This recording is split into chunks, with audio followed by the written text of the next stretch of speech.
Hey, so this is AJ Wilson. This is my final video project for Chris Carter's um, class, advanced strength and conditioning.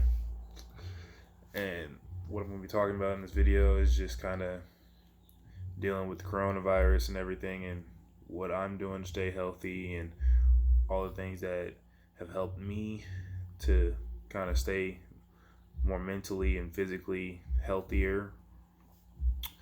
So first off, one of the major things is for me is I've been kind of consistent, finding a consistent time to get up in the morning, and that really helps me start my day and just give me a baseline. So for me, with all this going on, I'm able to sleep in more than I used to. So the time I get up every morning is 8:30 a.m. It helps me get my day started. It's still early, but not early enough. And then from there, uh, what I'm doing to wellness, I'll take some time as I'm doing a morning push-up routine of 10 push-ups, 10 sit-ups, 10 body squats for 3 rounds. As I'm doing that, just to stay mentally well, I take some time in between sets, rounds, and things, just to kind of picture what I'm going to do for the day, and focus, and kind of get a jump start going. So it's almost like a form of meditation, because I kind of sit there taking a couple deep breaths. So, and then after I do that, you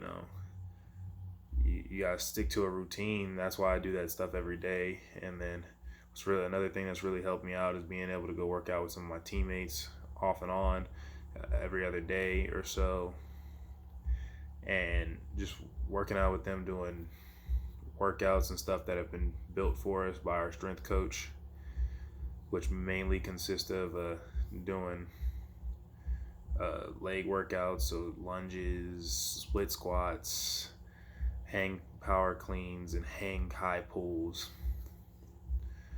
So, but secondly, I also wanted to go over what I've learned in this class so far, because it did kind of help me, especially with the journaling and everything, and all the techniques and that we learned with the power jerk, push press, and how to do those, and how I really, in a lot of the lifts that aren't like laying down or squat, really emphasize using your hip mobility and increasing that hip mobility and power.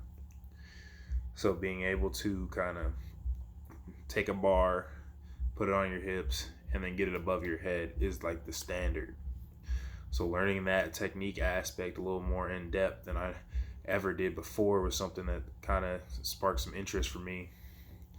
And then another thing that kind of really helped me was the coaching cues. So learning the small details for, like, let's say a bench press, learning, hey, you got to keep your elbows in, keep your feet underneath your body. And for powerlifting tests, for powerlifting competition, you have to pause above your chest and then press when they tell you to press. Things like that. So just those small little coaching cues that improve your technique that I didn't know before. And another example would be for the push press or power jerk. So just those little, going from the floor to a hang position in the deadlift, and knowing, hey, you gotta sit those hips back and everything, and then getting it up to your chest in a clean, and making sure your elbows are out in front of you, maybe, and then adjusting your hands from there, and then pressing it with an explosive hip movement rather than a knee movement or a upper body just strict press, which doing all those things help you improve those lifts. So that was really interesting and insightful for me to learn. And I was able to take some of that stuff and kind of apply it. So a good workout program that I was thinking of for anybody to stay kind of healthy, just the basics, something that's really easy, that'll keep you kind of focused, but it'll still get you sweating a little bit. Just start off doing 10 push-ups, 10 sit-ups, 10 body squats, and 10 burpees. And if you start off doing that for maybe 3 rounds, and then up it to 5 rounds, after maybe a 2 week period or a week period, depending on how you're feeling or what you're used to, and then up to a seven, all max is 7 rounds. And then on the days that you're not doing that, going for runs and staying outside and being active and enjoying the sunlight, so that way you can stay mentally healthy, because being mentally healthy is a big part of what we're dealing with right now, because a lot of people are getting depressed while they're in their homes. So to stay mentally healthy and have that sense of wellness, you have to go outside, experience the sunlight a little bit, even if it's just a walk. Go walk for an hour or so outside. That'll really help you and improve your mood for the day and your outlook. And I also think it's very important to continue journaling, so that way you know your schedule, you know what you're capable of, and you know what you're doing and everything that you have to go about to get through your day. So yeah, that's all I've got for you guys, and thanks.